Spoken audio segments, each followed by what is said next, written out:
The neighborhood was the kind of place that thrived on appearances. Every street looked almost identical, with its rows of cookie-cutter homes, manicured lawns, and driveways lined with family cars. The Homeowners Association prided itself on protecting property values, which often translated into micromanaging every trivial detail of residents' lives. It was the sort of community where even a trash can left out for an extra day could earn a sternly worded letter taped to a door. For years, the homeowner at the center of this story had played by the rules. He kept his grass neatly trimmed, paid his HOA dues on time, and avoided confrontation. His house wasn't the biggest or the fanciest on the block, but it was well kept, and his pride rested in the car that sat in his driveway. It was nothing extravagant, not a flashy sports car or a luxury import, but it was his project, a car he had worked on for years, pouring countless hours into maintenance, upgrades, and small restorations. It was clean, polished, and ran beautifully. But in neighborhoods like this, it only takes one person to stir up trouble, and that person was Karen. Karen lived 2 houses down, in a home that was indistinguishable from the others except for one detail: her constant presence. She seemed to monitor the street from her windows, always ready to note the slightest infraction. To her, the HOA rules were not just guidelines, but sacred texts, and she appointed herself as their enforcer. If a neighbor planted a flower outside the approved color scheme, Karen knew. If a child left a bicycle near the curb, Karen had the HOA president's phone number ready on speed dial. When she turned her attention to the homeowner's car, the real trouble began. It started subtly, with disapproving stares as she passed by. At first, he dismissed it as nothing. She stared at everyone that way. But soon, the first complaint arrived. The HOA claimed his car was unsightly and not in compliance with neighborhood standards. The reasoning was vague, but the message was clear. Karen had complained and the board had listened. The homeowner knew better than to argue over the absurdity of the accusation. His car was in excellent condition, washed regularly, and far from an eyesore. Yet he was forced to respond, sending photos of the vehicle, maintenance records, even inspection stickers to prove it was not abandoned or in disrepair. For a moment, he thought the matter had been settled, but Karen was not finished. Weeks later, a tow truck appeared in front of his house. Its flashing lights cast garish reflections across the street, and the sound of chains rattling against metal drew neighbors to their windows. The homeowner rushed outside, baffled and furious, only to discover that Karen had called for his car to be towed. She had told the company it was abandoned, a nuisance left to rot in the driveway. The driver, seeing the car clearly maintained and in use, hesitated. After some tense moments, the tow truck eventually left without the car. But the damage was done. The humiliation of having a tow truck arrive in front of his home for all the neighbors to see burned deeply. Karen had made her move publicly, and she had done it without shame. From that day forward, the battle escalated. Letters from the HOA increased. Threats of fines began to pile up. Karen's campaign had grown from a petty annoyance to a full-scale war against the homeowner and his car. She claimed it was parked improperly, that it lowered property values, that it was a constant violation. None of her complaints had any factual basis, but each one created headaches, paperwork, and stress. The homeowner tried to ignore it. He reminded himself that some people thrived on conflict, that Karen's obsession said more about her than about him. But the more she pushed, the more he felt cornered. It wasn't just about a car anymore. It was about control. It was about a neighbor believing she had the right to dictate how he lived on his own property. And then came the moment that changed everything. Late one afternoon, after another day of work and another pile of HOA notices, he stood in his driveway staring at the car. Its polished hood gleamed in the fading sunlight, a symbol of his independence, his passion, and his patience. And it was in that moment, surrounded by frustration and anger, that an idea began to take shape. If Karen wanted his car towed so badly, what if he controlled the towing? The thought started small, almost as a joke to himself, but the more he considered it, the more it grew into a plan. What if he could turn her own weapon against her? What if he could take the very thing she had tried to use to humiliate him and transform it into his ultimate revenge? Owning a towing company wasn't something most people would ever consider. It required money, connections, and licenses. But as he researched quietly, he realized it wasn't impossible. In fact, the opportunity was sitting right in front of him. The small towing company that serviced their neighborhood had been struggling for months. Its equipment was outdated, its owner was nearing retirement, and its customer base was shrinking. With the right offer, the homeowner could buy it. He could become the person Karen least expected him to be, the man in charge of whether or not her car was ever touched by a tow truck. It would take planning. It would take resources. But it was possible. And with every smug glance from Karen, every letter from the HOA, every reminder that he was being singled out, his determination grew stronger. This wasn't going to be about petty retaliation. It was going to be about reclaiming control. Karen had tried to weaponize the system against him, but she had underestimated his resolve. If she wanted a war over his car, she was about to learn that battles can be fought in unexpected ways. By the end of the month, he had quietly started the process. Meetings with the towing company's owner were discreet. Arrangements were made behind the scenes. Financing was secured through careful planning and personal savings. What had started as a half-joking thought was becoming reality. Meanwhile, Karen had no idea.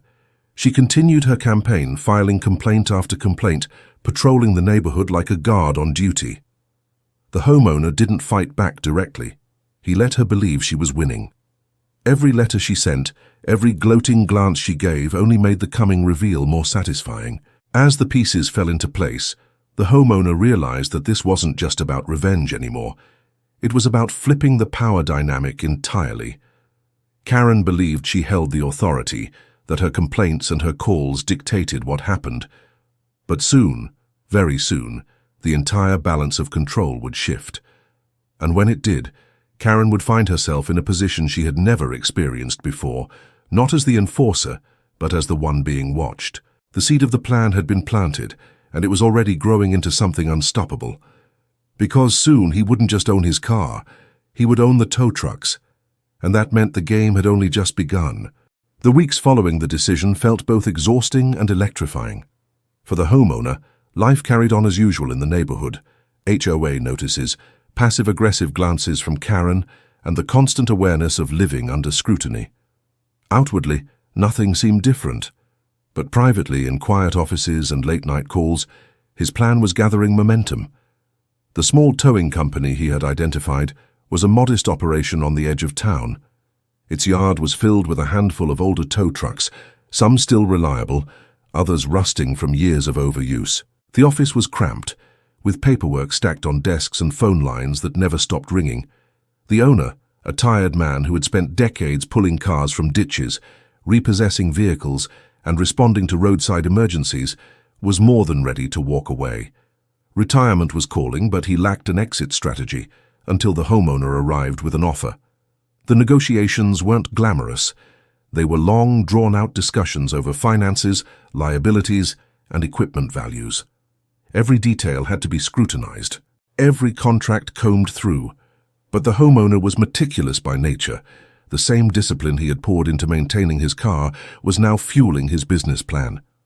Within weeks, he had secured a purchase agreement, financing was approved, paperwork was signed, and suddenly, almost quietly, he became the owner of a towing company. The shift was surreal. One moment, he was just another neighbor enduring Karen's harassment. The next, he had keys to an office, employees looking to him for direction, and trucks that could legally tow vehicles under city contracts. The irony wasn't lost on him. Karen, so obsessed with dragging his car away, had inadvertently pushed him into controlling the very system she had tried to use against him. His first weeks as an owner were consumed by learning. He spent hours riding along with drivers, understanding the mechanics of dispatch calls, studying the contracts with HOAs and property managers. He quickly realized that towing was less about brute force and more about relationships.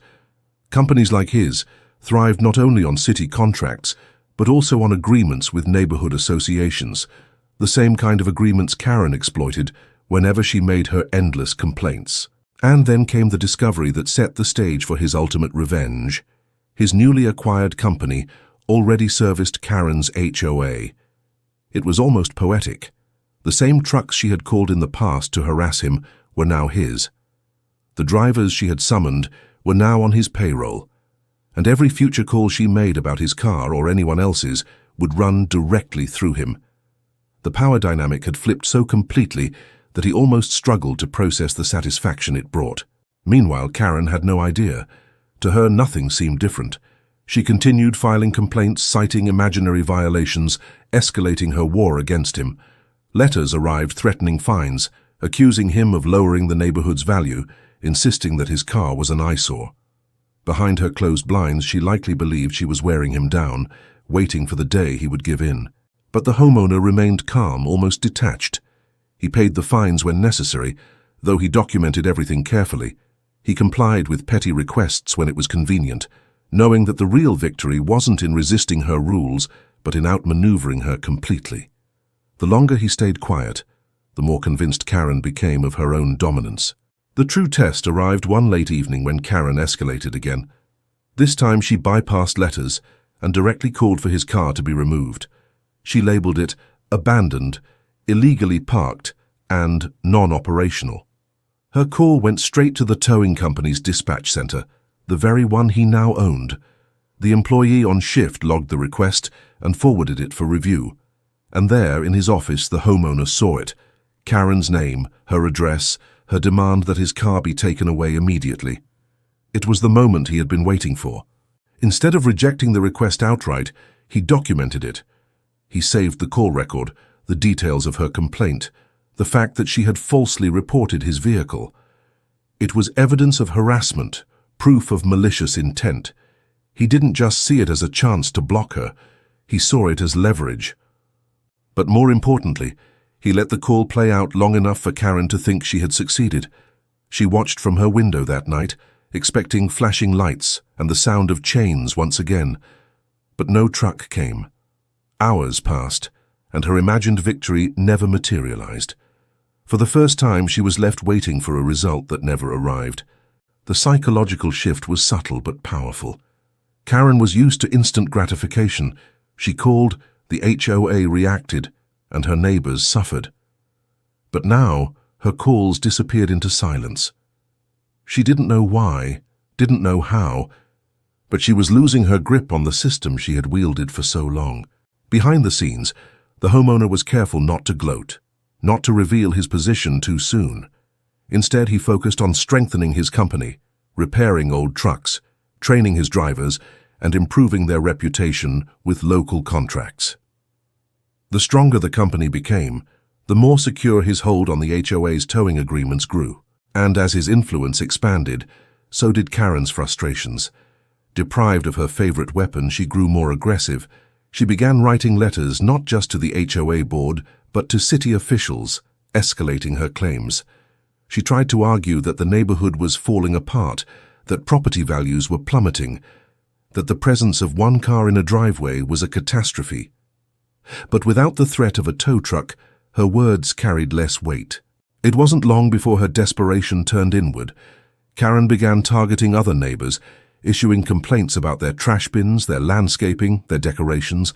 But instead of rallying support, she alienated those around her. People grew tired of her constant interference. She was no longer the voice of order. She was becoming the neighborhood nuisance. The homeowner watched it all unfold with quiet satisfaction. Karen had set out to isolate him, but in the end she had isolated herself. And with every day that passed, he was closer to revealing the full extent of his revenge. By mid-year, the towing company was thriving. The homeowner had transitioned from novice to competent owner, respected by his drivers and known by city officials. The HOA contracts, including Karen's, were renewed under his leadership. He now held the ultimate authority, the ability to decide which cars were towed and which were left alone. And then, one morning, an opportunity appeared that was too perfect to ignore. Karen's car, her pride and joy, the spotless SUV she paraded around the neighborhood as a status symbol, was parked slightly over the line in her driveway. It was a small mistake, barely noticeable to anyone but the most obsessive eye. But according to HOA rules, it was technically a violation. The homeowner didn't rush. He didn't act impulsively. He documented the violation carefully, took photos, and waited for the right moment. Then, using the very system Karen had built her power upon, he processed the request. This time, however, the request didn't vanish into silence. A tow truck rolled into the neighborhood that afternoon. Its lights flashed, its chains rattled, and neighbors peeked from behind curtains. But this time, it wasn't his car on the hook. It was Karen's. The sight of her prized SUV being lifted from her driveway was the culmination of months of planning, patience, and quiet maneuvering. Karen rushed outside, frantic and powerless. She argued, she protested, but the driver was calm and firm. The order was valid, the violation documented, and behind the scenes the homeowner held every string. The moment was not just about towing a car. It was about turning the tables entirely. Karen, once the self-proclaimed enforcer, had become the victim of the very system she had abused, and as her SUV disappeared down the street, the balance of power shifted permanently. For the homeowner, it wasn't the end, it was only the beginning. The real victory wasn't just in humiliating Karen, but in showing her that she no longer had control. She had played the game for years, but now he was the one writing the rules. And deep down, he knew she wouldn't stop fighting. Karen wasn't the type to accept defeat quietly. Her retaliation was coming, and the next chapter in their battle was about to unfold. But this time, she wouldn't be facing a neighbor with a car. She would be facing the man who owned the tow trucks. The day Karen's SUV disappeared behind the tow truck marked a turning point in the neighborhood's history. The spectacle became instant gossip. Neighbors whispered about it during morning walks, retold it at weekend gatherings, and shared knowing glances whenever Karen stormed by. For years, she had weaponized the HOA's rules against everyone else, but now, for the first time, she had become the victim of her own tactics. Yet Karen was not the type to accept humiliation quietly. In fact, the towing of her SUV lit a fire inside her. She called emergency meetings of the HOA board, stormed city offices, and filed complaints with anyone who would listen. Her fury wasn't simply about the inconvenience of losing her car, it was about the collapse of her power. For someone like Karen, image was everything. Losing control wasn't just a bruise to her ego, it was a wound she couldn't let heal. The homeowner, however, stayed calm. He didn't boast, didn't reveal his ownership of the towing company, didn't even acknowledge her spiraling tantrums. He knew patience had been his strongest weapon so far, and it would serve him again. Every time Karen lashed out, she revealed herself as unstable. Every letter she wrote, every shouting match she instigated, further eroded the credibility she once enjoyed with the HOA board. But Karen was cunning in her desperation. She began a campaign to turn the neighborhood against him. She crafted narratives that painted him as a troublemaker, a man obsessed with undermining the HOA, someone who had deliberately orchestrated her car's removal. She didn't know the truth of his towing company ownership, but she suspected. Her paranoia became her obsession. She told anyone who would listen that he was behind it all, even though she lacked the evidence to prove it. The board, however, was growing weary. For years they had tolerated her intensity, thinking it served the community's best interests. But now, her constant tirades, her unfounded accusations, and her endless need for control made her a liability. Quietly, several members began distancing themselves. Some even began confiding in the homeowner, admitting that they too had grown tired of her reign of terror. The once untouchable Karen was beginning to unravel. Meanwhile, the homeowner leaned further into his new role as a business owner. His towing company thrived under his leadership. He modernized the fleet, negotiated stronger contracts, and built a reputation for professionalism that outshined competitors. More importantly, he now had the backing of multiple HOAs across the city. His reach extended far beyond Karen's little neighborhood, and with each new contract, his influence grew. Karen tried to retaliate through legal channels, filing complaints with city regulators and demanding an investigation into why her SUV had been taken. But the paperwork was airtight. The violation had been documented, the photos indisputable, the order valid. She had no recourse. Every door she knocked on closed in her face. Each rejection fueled her rage, but also pushed her deeper into isolation. Still, she refused to surrender. In her last act of defiance, she attempted to stage a neighborhood coup. she rallied the few residents who still tolerated her and called for a vote to remove the towing contract altogether. She believed that if she could cut ties between the HOA and the towing company, she could strike at the heart of her enemy. But this time the community was ready. Neighbors who had endured years of her nitpicking and harassment finally saw their chance. When the meeting was called, it wasn't Karen who stood tall with support. It was the homeowner. One by one, residents stood to share their stories. How Karen had targeted them for trivial reasons, how she had made life miserable, how her actions had driven a wedge through the neighborhood. For once the board listened. They saw the pattern clearly. Karen wasn't protecting the community, she was poisoning it. And when the vote came, it wasn't the towing contract that was dissolved. It was Karen's position of influence. She was formally stripped of her authority, her motions dismissed, her reign ended. The fallout was swift. Without her seat on the board, Karen lost her platform. Without her allies, she lost her audience. And without her credibility, she lost the one thing she had clung to most: control. She remained in the neighborhood, but she was no longer feared. She was just another resident, a shadow of her former self, forever marked by the memory of her SUV being hauled away in front of everyone. For the homeowner, the victory wasn't just about revenge, it was about restoration. He no longer lived under constant threat, no longer braced for the next letter, the next fine, the next knock on the door. His car sat proudly in the driveway, untouchable not only because of his rights as a homeowner, but because of the empire he had quietly built. In a strange twist of fate, Karen had given him more than she had ever taken away. Her obsession with his car had pushed him into an entirely new chapter of his life, one that brought him financial stability, professional respect, and a sense of control she could never touch. What she had meant as punishment had become his empowerment. And though he rarely indulged in pettiness every once in a while, he allowed himself a private smile when he saw her scurry past, avoiding eye contact. He didn't need to speak to her, didn't need to gloat, didn't need to remind her of what had happened. The silence itself was enough. The battle was over. Karen had lost more than her car, more than her status. She had lost the war she had started, and the homeowner, once just another target of her wrath, had risen above her schemes to become something more.